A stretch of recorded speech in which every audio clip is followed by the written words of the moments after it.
Pozdrav za sve pratioce.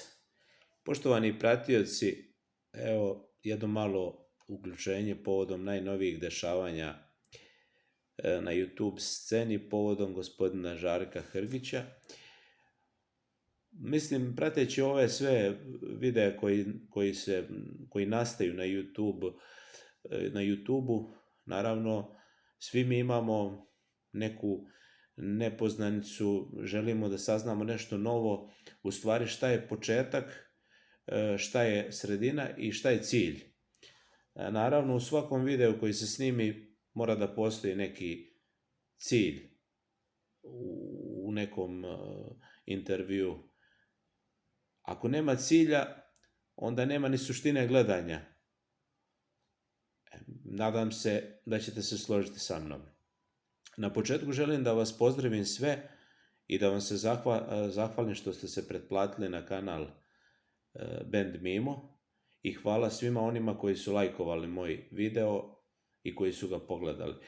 Želim odmah na početku da kažem, ja ovo ne radim iz nikakve koristi i moj kanal nema neku veliku gledanost, to je neki 25.000 pregleda koliko imam, s obzirom da ljudi imaju po 100.000, 200, pola miliona pregleda.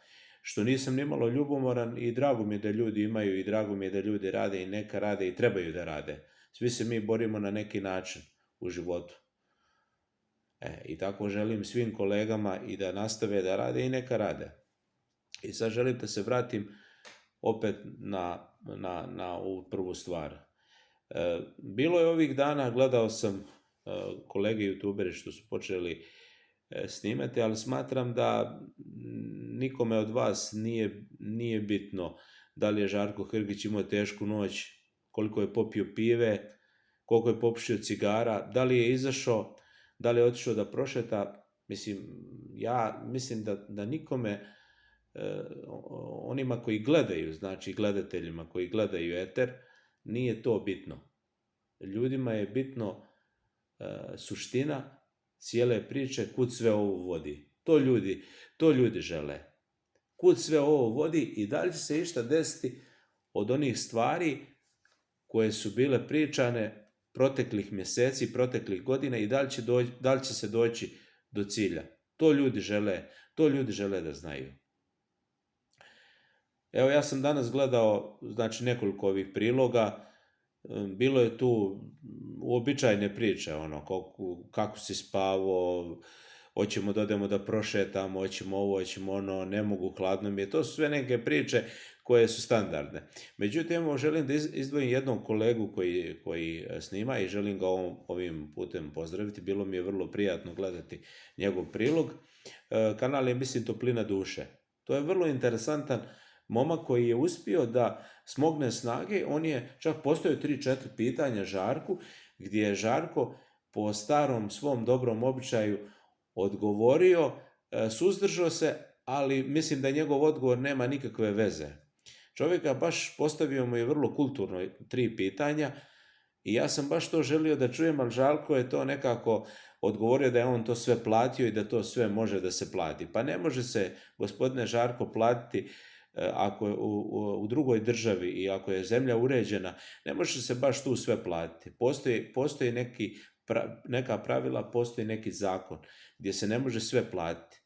Znači, možda to može na Balkanu da se plati, ali baš u državama razvijenijim kao što su Švicarska, Njemačka, Austrija, tu postoji neki zakon koji mora da se poštuje. I ja to vjerujem u to i ubijeđen sam u to da to postoji.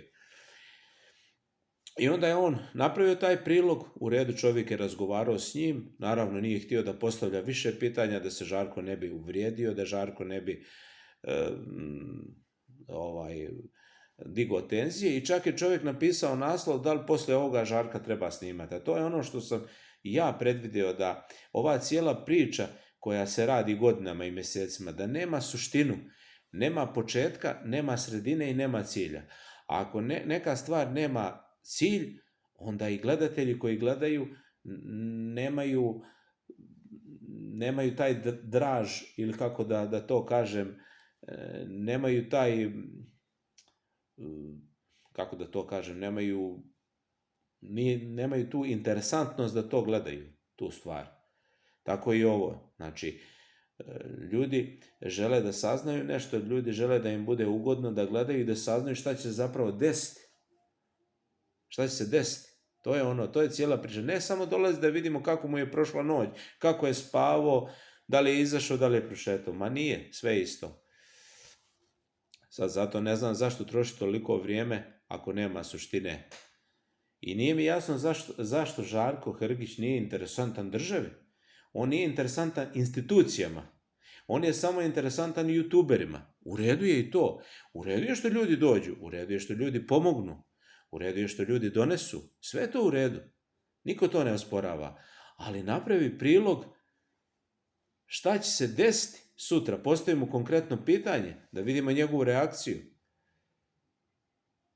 Da li iko smije da mu kaže na jedan fin način: gospodine Žarko, to nije tako, to je ovako.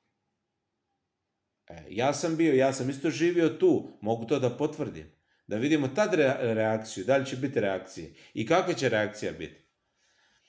Eto, poštovani pratioci, ne želim puno da vam oduzima vrijeme. To što želim da kažem, želim da stavim u nekih 6 do 7 minuta, ne želim nikome da oduzimam vrijeme i želim vas ovim putem vrlo ljubazno pozdraviti i zahvaliti vam se na svim lajkovima koje ste ostavili i onima koji su se pretplatili na moj kanal. I eto, ljubazno vas pozdravljam, pretplatite se na kanal Bend Mimo, lajkujte video i vidimo se u sljedećem prilogu.